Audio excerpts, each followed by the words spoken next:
Okay, so now we're going to talk about the people in the bureaucracy, and you're going to get some of my high-tech graphics, okay? There you go. You should probably draw this, or something close to this. So what you can do is go ahead and I'll just hold this and I'll start talking, and then you can go ahead and, as I explain it, you can fill it in. It might be helpful to study. So let me take it down just for 1 second. You can always pause it later on and look at it. But so this is what I want to show you. And again, I apologize for the hardcore, the sort of cheap graphics. We're in my garage now, by the way, because I needed to go ahead and do this graphic. Eventually, I'll figure out how to do this a little bit nicer. But for now, I'm amusing myself and maybe you. So, imagine this line here. Excuse me. This line here is the sort of the bureaucracy, and it goes down really far down to the bottom. There's a whole bunch of people down there at the bottom. We just can't see them because I don't have enough paper for that. At the very, very top level of the bureaucracy, at the very top of the bureaucracy, is the president. He's the one in charge, right? So these are all the people that work for him, so that's why he's at the very, very top of the bureaucracy.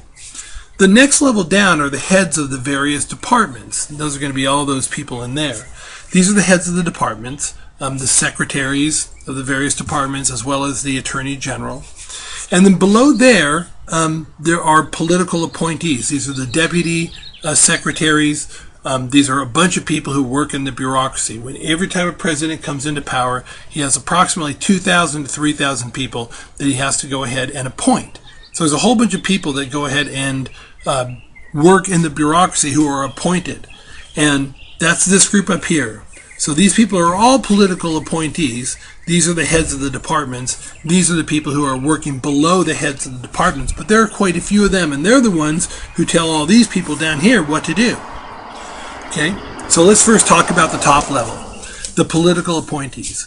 These people are nominated by the president and they're approved by the Senate. So when a president comes into power, one of the first things a president has to do is he has to go ahead and go through a whole bunch of applications and find people to fill all these positions, right? So nominated by the president, approved by the Senate by a simple majority.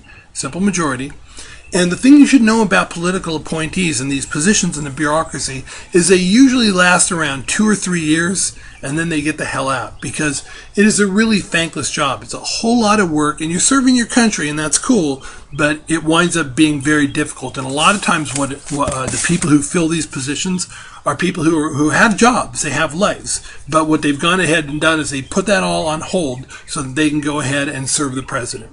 Or just because they want to do it. So they take a break from their career to go ahead and do this. So those are the political appointees. And it's important to keep in mind that they change out every 3 years, 2 or 3 years, because they don't last very long.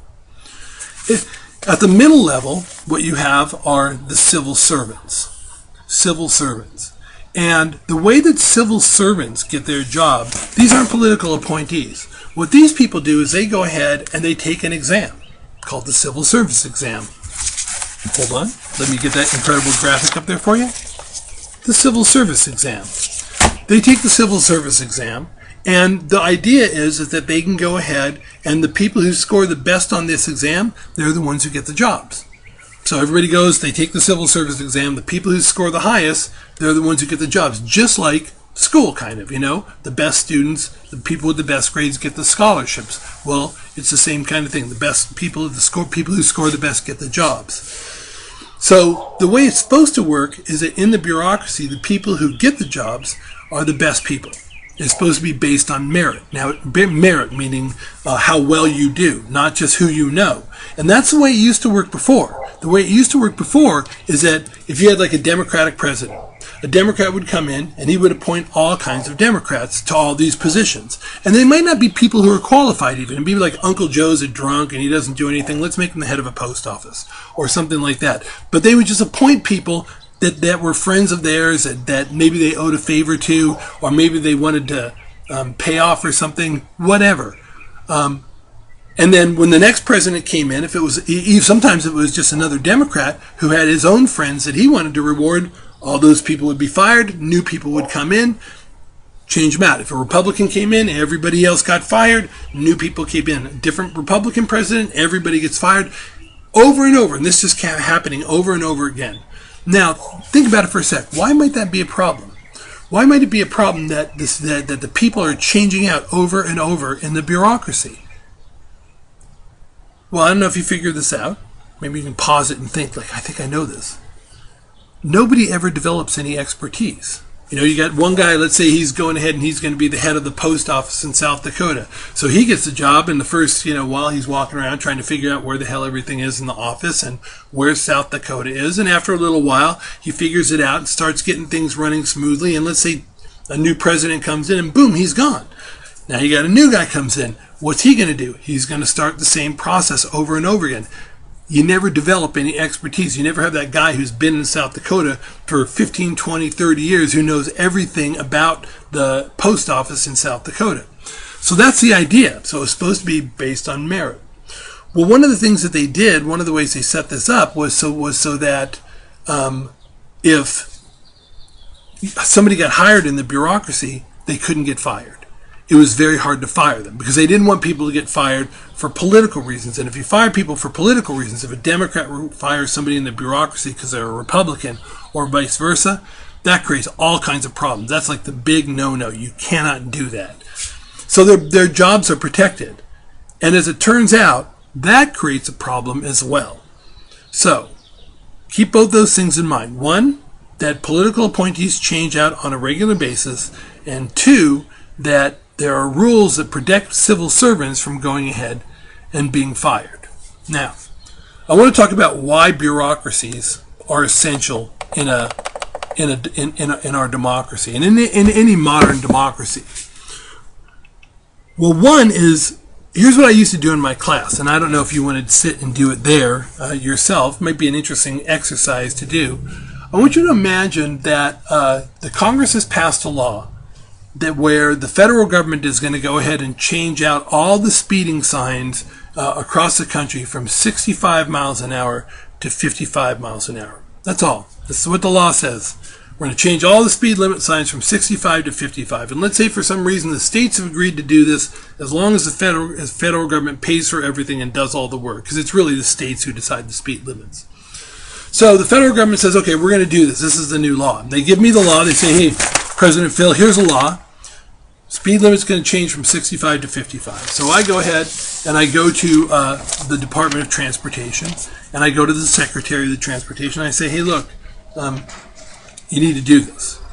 Now, you have been appointed Secretary of Transportation.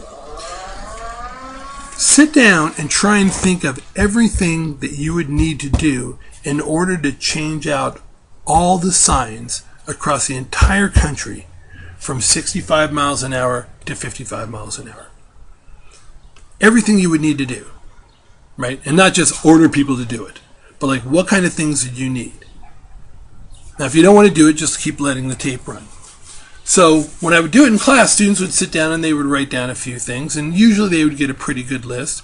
You got to order the new signs. You've got to you got to find out where the signs are. You've got to go ahead and locate them. Send organized crews to go out to change them. Make sure that you order the new signs. Make sure the design of this new signs is right. You got to make sure that the painting on the new signs, the paint is the proper paint. You've got to dispose of the old signs and figure out what you're going to do with the old signs. You're going to need to buy hardware to mount the signs onto the posts. You're going to need to maybe order some new posts just in case the posts themselves are kind of rotted and you can't put a new sign on. And students would come up with these pretty extensive lists, and then I would remind them some other things. Well, you're also going to have to contact all the Department of Motor Vehicles and all the different places, states, and let them know, by the way, the speed limit is going to change, so you probably should change your booklets. You're going to need to contact all of the different police departments and let them know that the speed limit is going to change, so they don't go ahead and arrest people when the speed limit has actually changed. You're going to want to organize some public service announcements to go ahead and notify people that there's going to be a change in the law. All these things you'd have to do. Okay, very complicated. And they would come up with these really extensive lists, 20, 25, 30 things that you would need to do. Just like, man, that would be a pain in the ass to get all that done. And then when I would say to them, okay, Imagine if instead you're the head of the Department of Labor and I say to you, hey, Congress just created this agency and it's called OSHA, and your responsibility is to go ahead and keep workers safe. What would that list look like?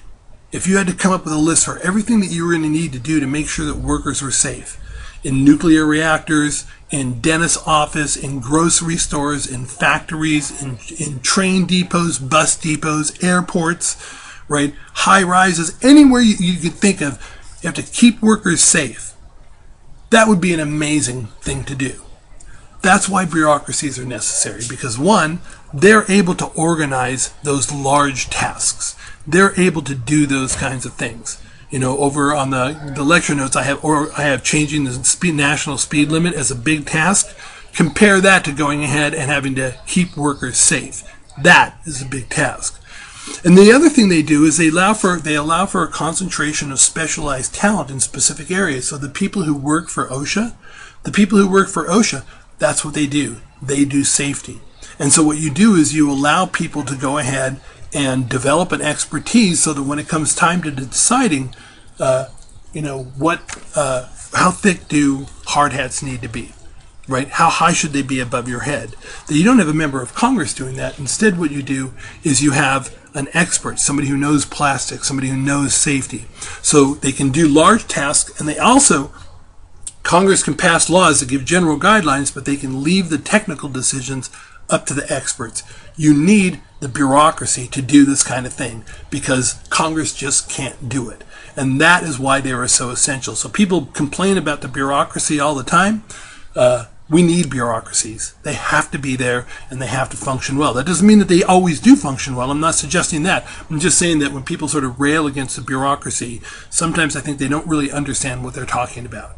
Okay? So, with that in mind, the next thing we're going to go over to is sort of a discussion about why bureaucracies sometimes seem inefficient, and that'll be Bureaucracy 06.